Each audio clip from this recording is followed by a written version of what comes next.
Good morning, Malacanang Press Corps, and welcome to our press briefing ngayong araw, February 8, 2024. Following the sectoral meeting last Tuesday about peace and order, President Ferdinand R. Marcos Jr. also met with the Department of Information and Communications Technology to discuss national cybersecurity plan. To give us the latest updates and President Marcos's directives on this program, we have here today DICT Secretary Ivan John Uy. Good morning, Secretary Uy. Good morning, Daphne. So, well, let me start. Good morning, everyone. And we presented the National Cybersecurity Plan to the President. This was, more than a year in the making. And it actually is a very comprehensive plan covering the year 2024 to 2028. So the National Cybersecurity Plan is, it's a document that provides direction, policy direction, as well as operational guidelines on how to build up our cybersecurity posture vis-a-vis the rest of the world. And this document was arrived at in consultation with all the different stakeholders, both in the public, private sector, as well as the academe. Then we also compared it with the cybersecurity plans of all the other countries to see where the thrust has been in terms of addressing the increasing cyber threats. So the plan is comprehensive, and it covers mainly addressing the need to develop good policy in order to ensure a safe cyber landscape for the country. So it also identifies cyber assets, infrastructure that's out there that needs to be protected, provides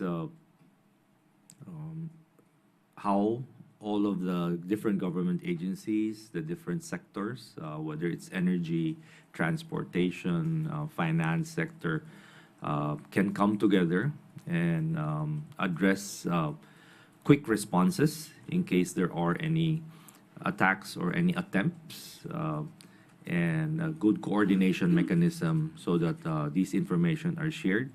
Not only that, we've also incorporated advanced threat assessment so that even before those incidents happen, we're able to obtain information ahead from our international partners.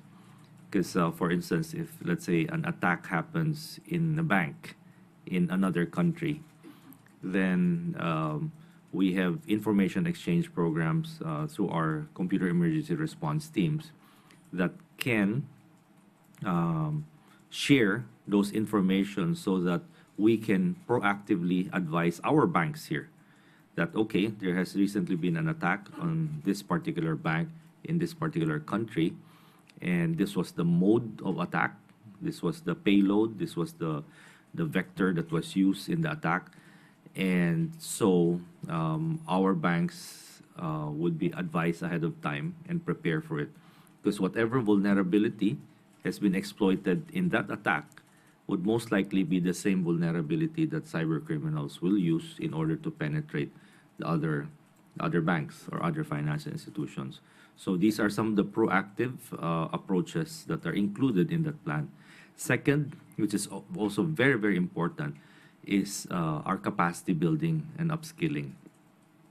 Today, there are more than 2 million job vacancies for cybersecurity. And this is attributable to the fact that during the pandemic, a lot of brick and mortar businesses have moved online. And because they move online, it was a survival issue with them because they have to either go online or they go bankrupt because everybody was locked into their homes, could not come out. So they moved their businesses online. And so there was a huge upsurge in e-commerce, in on online payments, opening up of e-wallets and online bank accounts. So this opened up a very big opportunity for cyber criminals, seeing that, okay, there's this shift to online transactions and online commerce. So they were seeing trillions of dollars moving online, and wherever their money is, the cyber criminals are there. So they've seen that and they're exploiting that. So now many of the e-commerce platforms, the e-wallet providers, are now catching up and starting to build up their cybersecurity, in order to protect customers, in order to protect clients, in order to protect the general public from scammers, from phishing, and from many of the other, from ransomware and many other threats. So we are intensifying on a massive scale our training and our capacity building for cybersecurity, for AI, for many of them emerging technologies among our digital workforce. So, everybody knows the Philippines is a very young workforce. We're averaging about 24, 25 years old. So this is very ideal because in the next 2 decades, the Philippines will be the country that would have one of the biggest and youngest workforce that can address many of the challenges that are faced by first world countries. Their aging population, their lack of manpower in order to meet their economic development. But because of this gap on cybersecurity, we're hoping that by building up capacity on cybersecurity, other countries would come and access our talents. So, salaries in the cybersecurity arena is quite good. In most cases, the salary is higher than any cabinet secretary. So it's a very, very lucrative profession, and the hiring is there. It's really a seller's market, and so a lot of large companies are hiring. The cyber criminal organizations are also hiring, and so there's a competition for talents.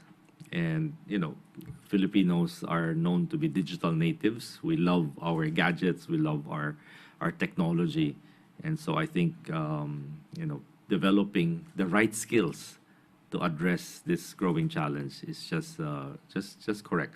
So that's part of our cybersecurity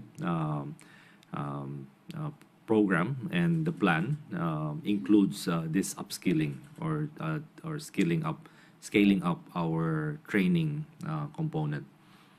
Then, of course, we're also doing more information campaigns to make the public aware of what are the risks involved, what are the different schemes and scams that are out there.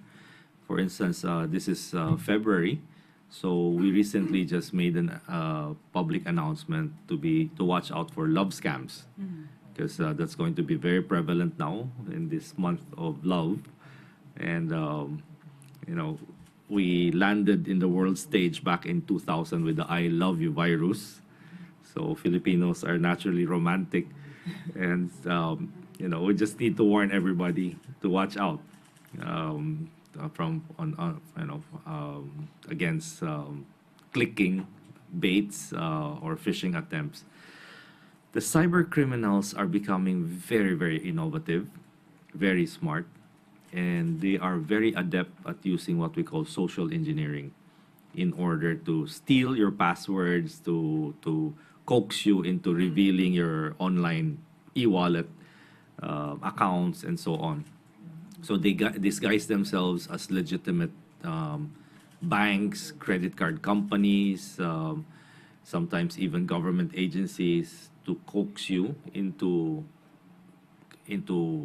biting on the bait. So again, we'd like to warn the public. Go to the sites that we know in the DICT, where we regularly educate the public on the ongoing scams and the favorite scams that are being utilized, and also the how to secure yourselves and how to protect yourselves from being victimized by these scammers. So I think that somehow summarizes our cybersecurity plan. Thank you very much. Thank you, Secretary Ivan. A question from Raquel Bayan. Good morning, Secretary. Sir, nabanggitin po ba dun sa sectoral meeting yung recent attempt po ng hacking attempt sa OWA and dun sa workspace po ng ilang government offices? Ano po kaya naging directive ni Pangulo Marcos? Well, that has been ongoing, since even before we came into office, no.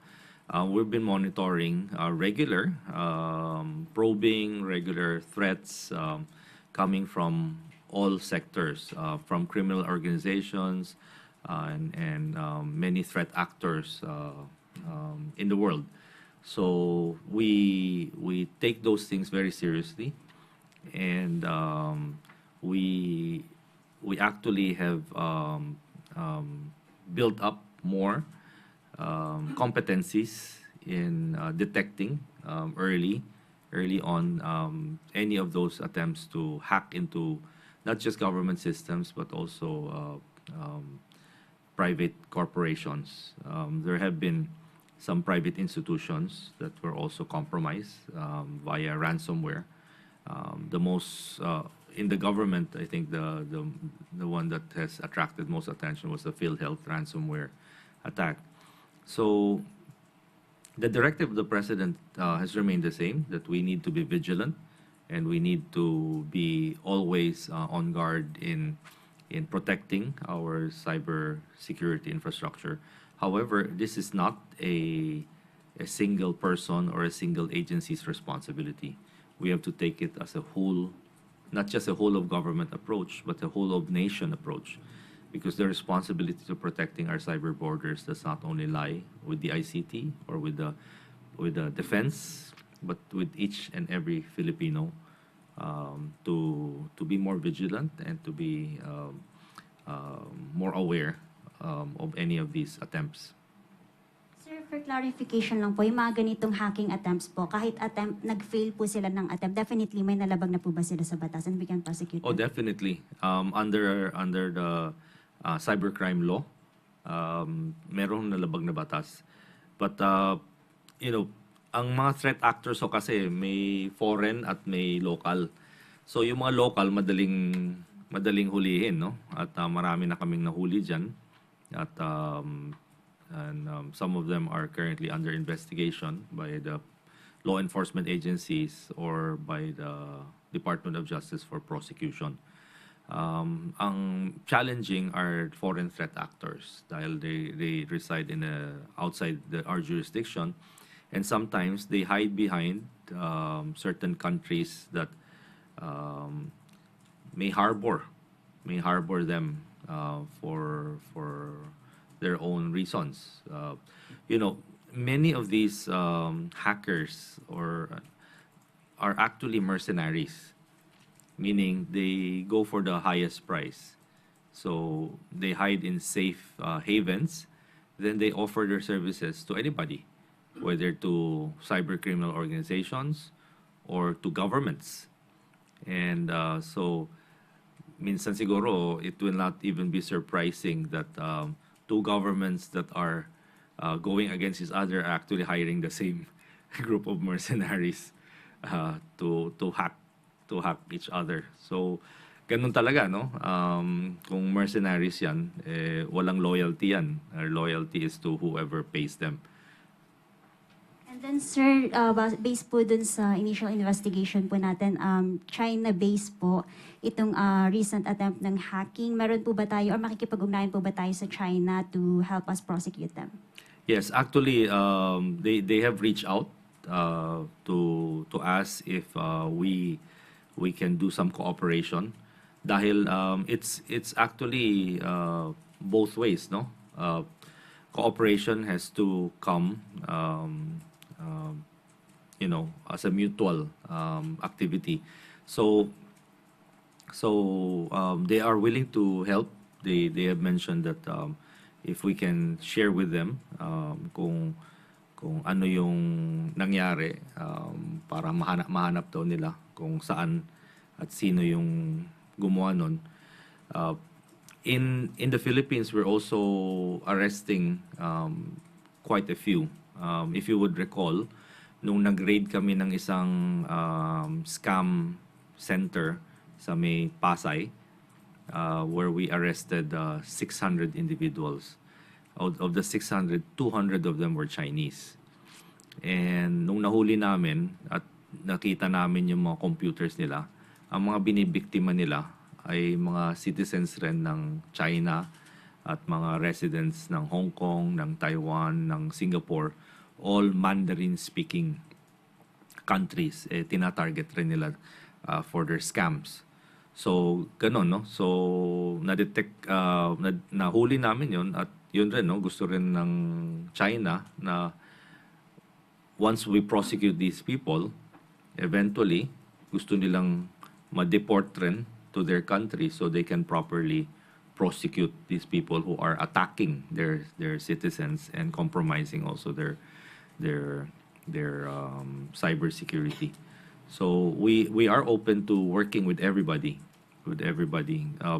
These actors, they're everywhere, no? For instance, yung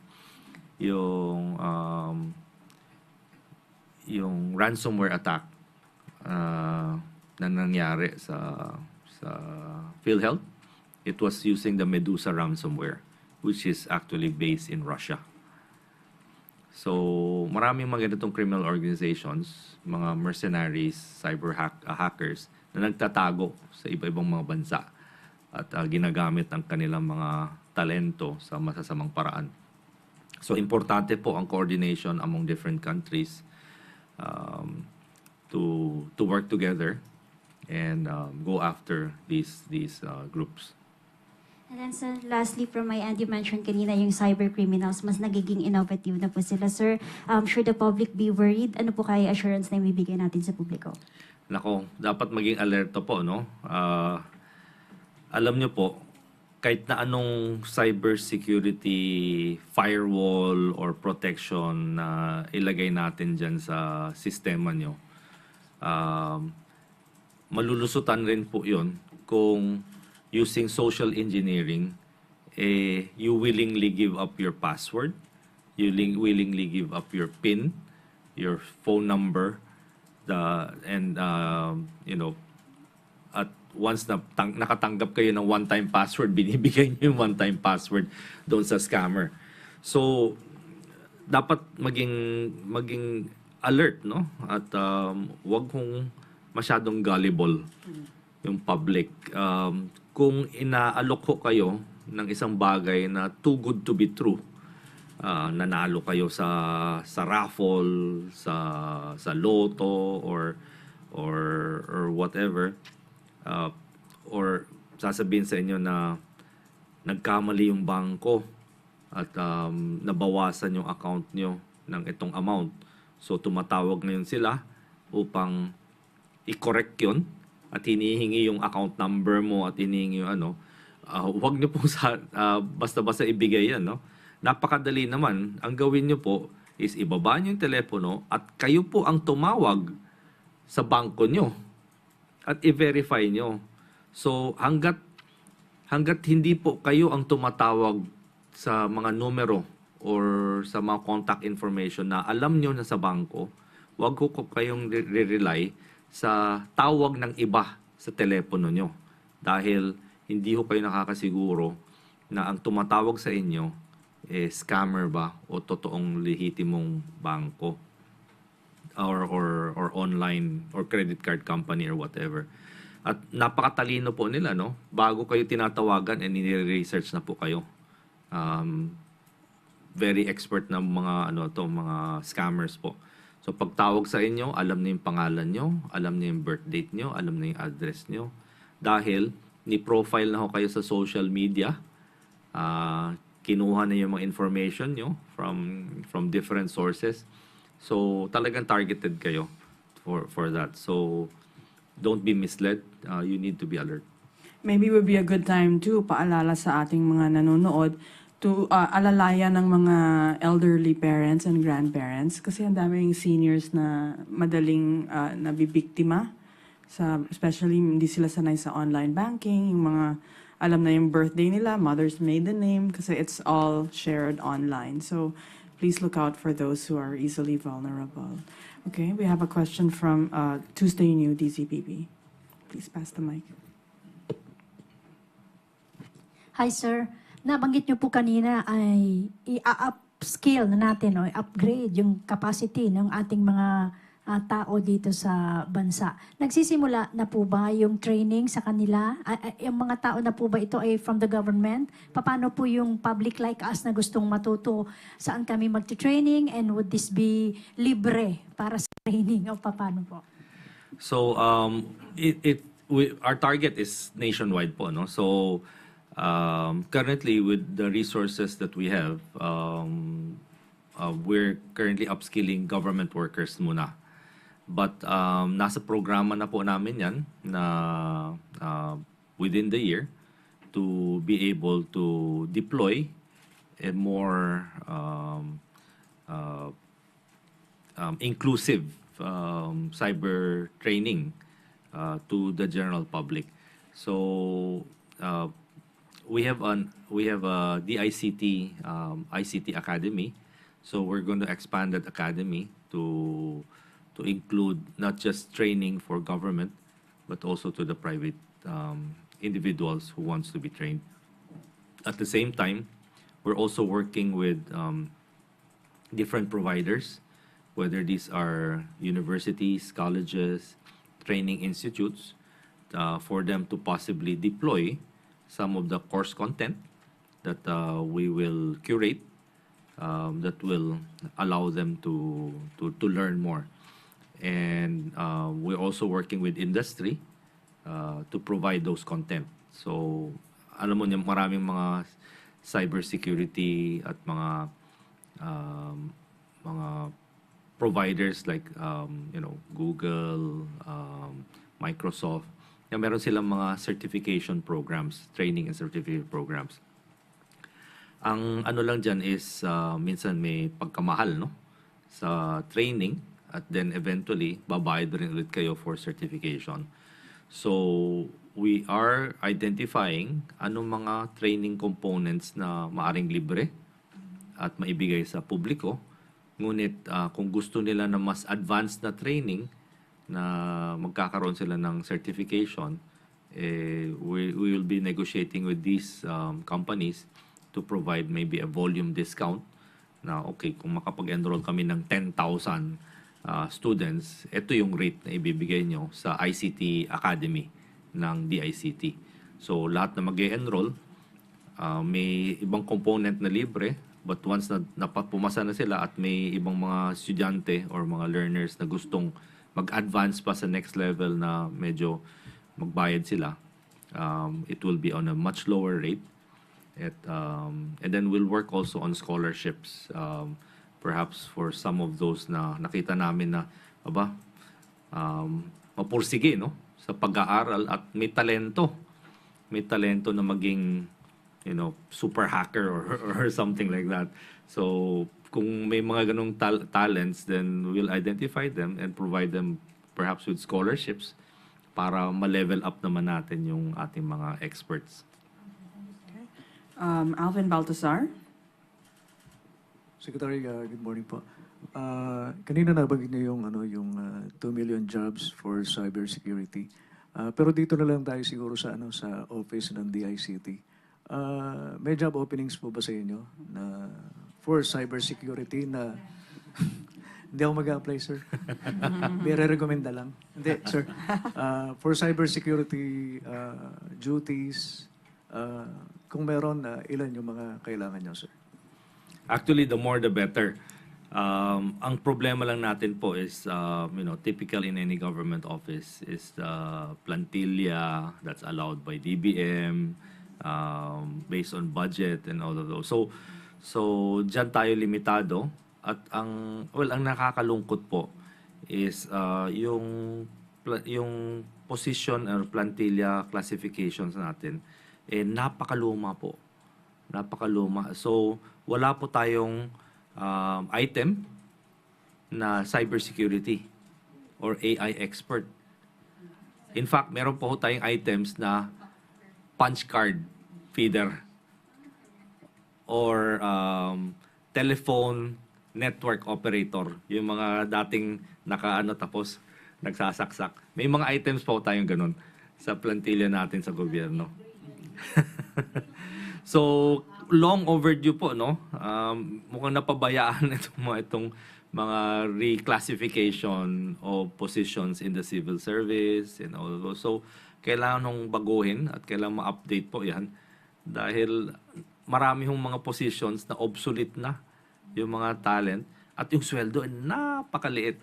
So, mas mataas pa yata yung mga sweldo ng mga drivers at utility workers kasi doon. So, we need to right size and we need to formulate a good program where we can retain or hire good talents and pay them properly. Dahil alam niyo po, ang talento may presyo po 'yon at kung hindi po natin bigyan ng kaukulang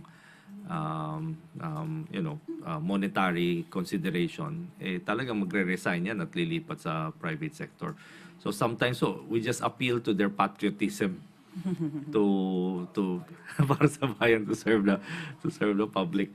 Problema po, alam niyo po, nang nasa gobyerno tayo, kahit na anong gawin niyo pong kabutihan, talagang babatikusin pa rin po kayo at hindi po, never po masasatisfy yung tao sa kahit na anong sakripisyo at anong galing at anong mga pagmamahal na ibinuhos nyo sa ating bayan. So, konting paunawa lang po. Okay. Eden Santos, na 25. Secretary, kumustahin ko lang po muna yung national ID distribution natin. Any update or latest data kung ilan na po yung nakatanggap ng kanilang ID? Malamang kami po ng pamilya ko hindi pa kasama doon. Pareho lang tayo. Ano po, no? Well, yung national ID po is that's the PhilSys system, which is managed by the Philippine Statistics Authority or PSA. So the Philippine Statistics Authority is under the NEDA. It's not under the DICT. So siguro maganda po na maitanong nyo sa kanila kung ano nangyayari, bakit hindi pa lumalabas yung mga physical na ID nyo. Ngunit, may directive po ang ating mahal na Pangulo na ang DICT po tumulong na at wag na pong antayin yung plastic card ID. Humanap po tayo ng paraan na makadistribute rin ng ID na medyo modern at nasasang-ayon sa digital age. So, na-develop na po namin yung digital national ID. So, ito po ay nakipag-ugnayan kami sa PSA, sa PhilSys, at nakapag-generate na po kami ng about 56 million digital IDs. Ngunit we only have about 1.4 million people who have downloaded the eGov PH app. So, yung 1.4 million na yan, sila po ma-access na nila yung national digital ID nila. So, kayo po, kung mag-download na po kayo ng eGov PH app, ma-access nun po yung national digital ID nyo. Kahit na wala pa kayo yung physical card ID, tingnan nyo lang ho yun. Kung pag-access nyo po at hindi kayo makapag-connect at wala, ang ibig sabihin po nun, hindi pa naayos ng PSA yung data nyo dahil ang National Digital ID po, kumo-connect lang sa database ng PSA kung ano yung mga naiayos na nila na ID, no, na information. So, pag-access niyan, lalabas yung digital ID nyo.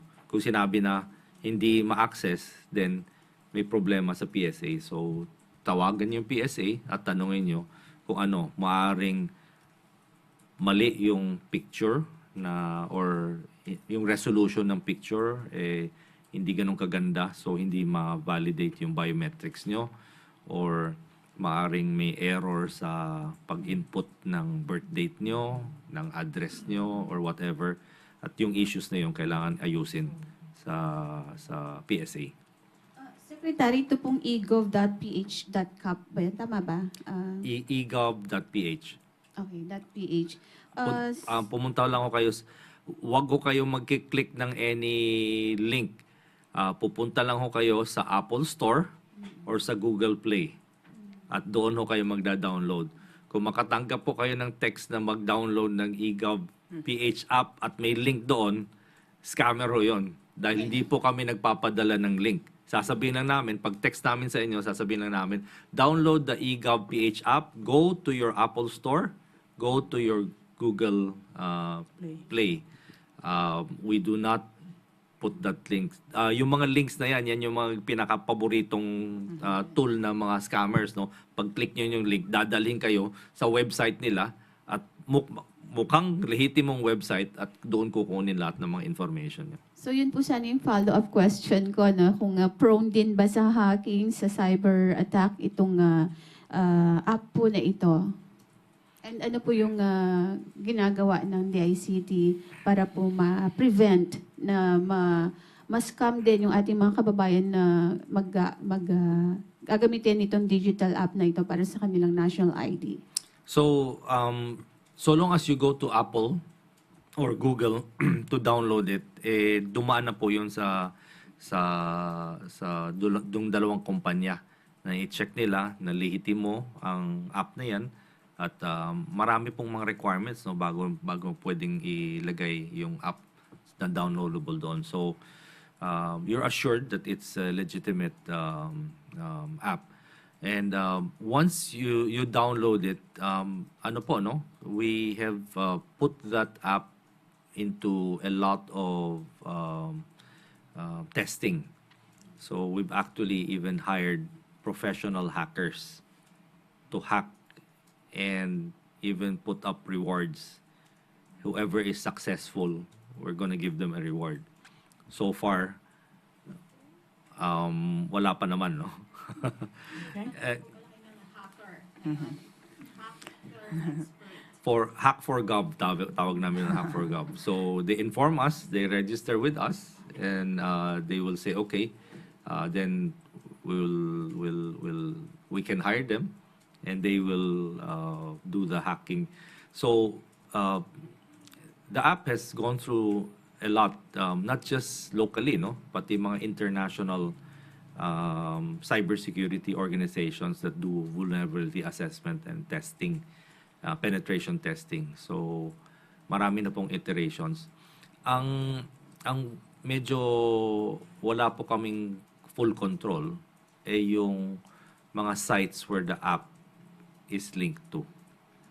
Kasi yung app, hindi po yan yung repository ng mga data nyo. Yung bawat ahensya ng gobyerno, nandoon pa rin yung repository ng data. This app only verifies your identity na kayo po ay tunay at hindi peke. At once na na-verify ng app yan, i-connect kayo sa database nung ahensya. Whether it's GSIS, SSS, BIR, NBI, DFA, or whatever government agency. So, kung yung ahensya ng gobyerno na may hawak ng database na yan, medyo mahina yung cybersecurity, then maaring doon ma-compromise. But it will not be through the app. It will be through other means. Okay. So, the app merely just links them. Sorry, Thank sir. you. We have time for a few more questions. We have Ivan Mayrina, sorry, GMA. Secretary, hingi lang ako ng details sa sinabi ninyo nag-reach out ang China dun sa recent incident na may attempts to hack I think Government sites. Yeah, government sites including that of OWA. the president, OWA, the Philippine Coast Guard. Does that rule out the suspicion that this has anything to do with the South China Sea conflict dispute? Well, that's not for us to come out with that conclusion yet, no? It's too early, but anything is possible. So we just need to, I think, currently take it as face value, and see how things develop. You know, in cyber investigations and in analyzing all of this, we never rule out anything. Everything is in the realm of the possible.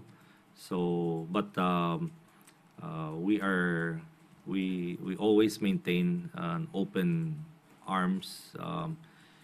Anyone who wants to cooperate, we don't reject those offers, and then see where we go from there. Okay, go ahead. Sorry. Secretary, Senator Ontiveros filed a resolution with the Senate to investigate these series of attempts to hack government websites.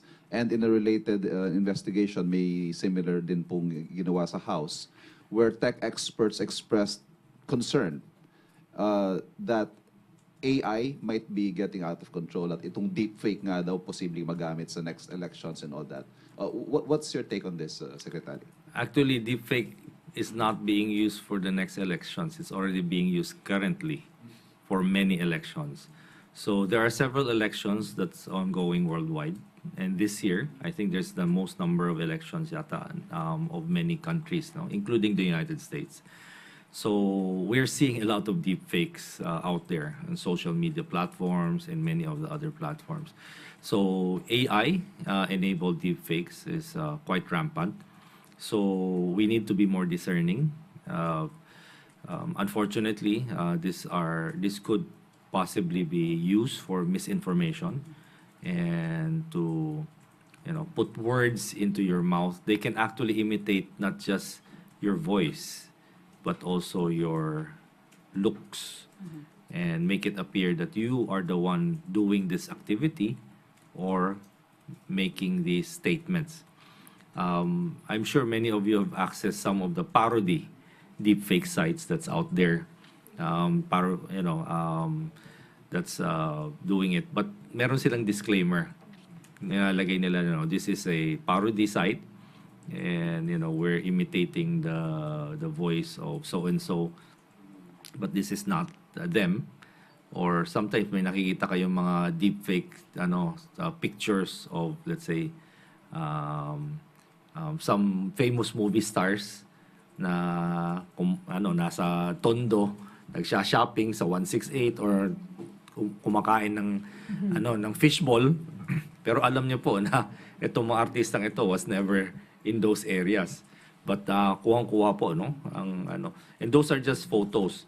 You can actually even see videos of that. So the cybersecurity industry has actually also been utilizing a lot of AI-enabled software for deepfake detection.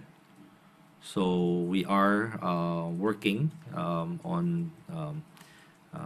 with many of these cybersecurity agencies also for access to these tools, so that we can reveal them and use them and reveal whatever's deepfake is out there. So it's an ongoing arms race, cyber arms race, that each time a new technology comes out, criminals will use that technology, but the good guys will also use those technology to counter. And it's really an arms race. There's really no At the limit. recent World Economic Forum,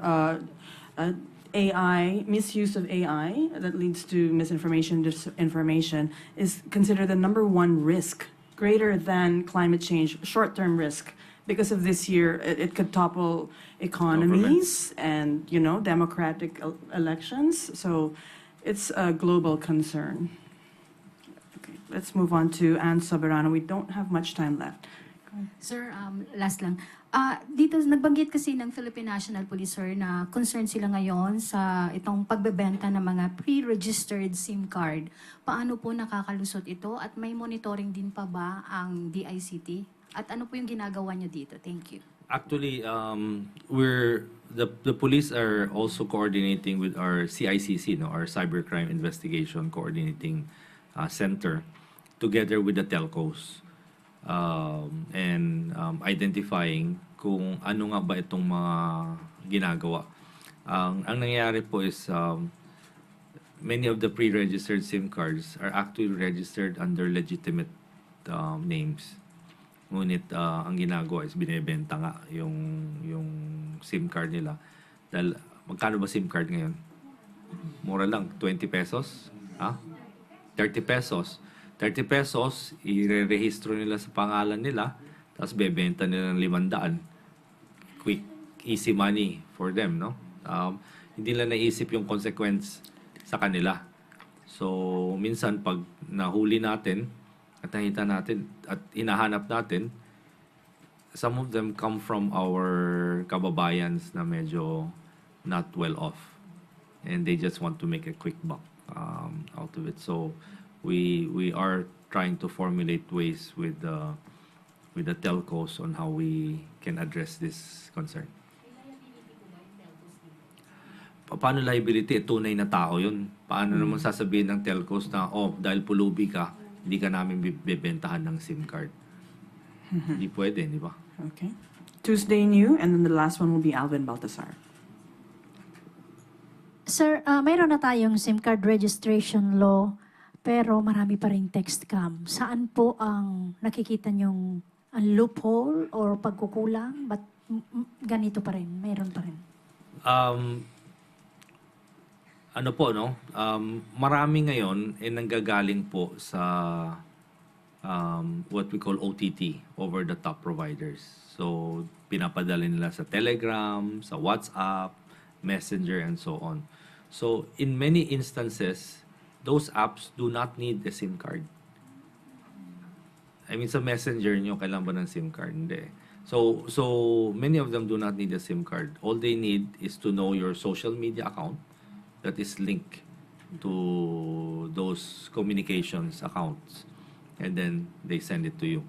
So, on the other hand, yung mga gumagamit ng SIM cards, yung mga nahuhuli ho namin ng mga sindikato dito sa Pilipinas, gumagamit to sila ng tinatawag ng mga text blasters, no? Malalaking machine yan na sinasaksak lahat at pinapadala. Lahat po itong mga equipment ito is smuggled from other countries. Nauso po yan nung mga eleksyon dahil marami mga kandidato bumibili po niyan para makapagkampanya. So, nakakalat po. Marami niyan. So, NTC, together with law enforcement, are going after many of these equipment that are unregistered, that are smuggled in, and confiscating them.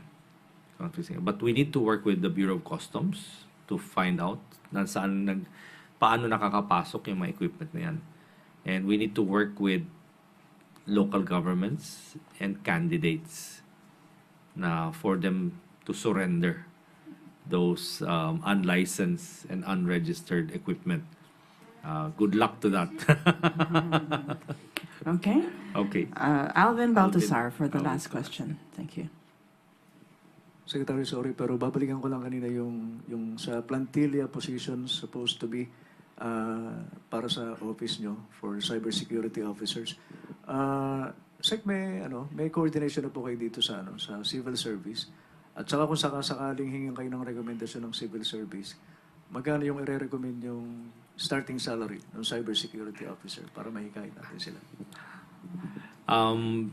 Yung sa salary, medyo tricky po yun. Ngunit, as we speak po, no? As we speak, may workshop ngayon, ang DBM, together with the different government agencies on right-sizing the government. So, in that forum, that workshop, I think it will be a good opportunity to raise some of the antiquated positions that we have that are no longer relevant, that are still in government, and address the gap wherein we need new position classifications in order to meet the new challenges and the new demands of government service. Okay. Thank you. On that note, this concludes our press briefing this morning. Thank you so much to Secretary Ivan Uy, and maraming salamat Malacanang Press Corps. Good afternoon. Good morning.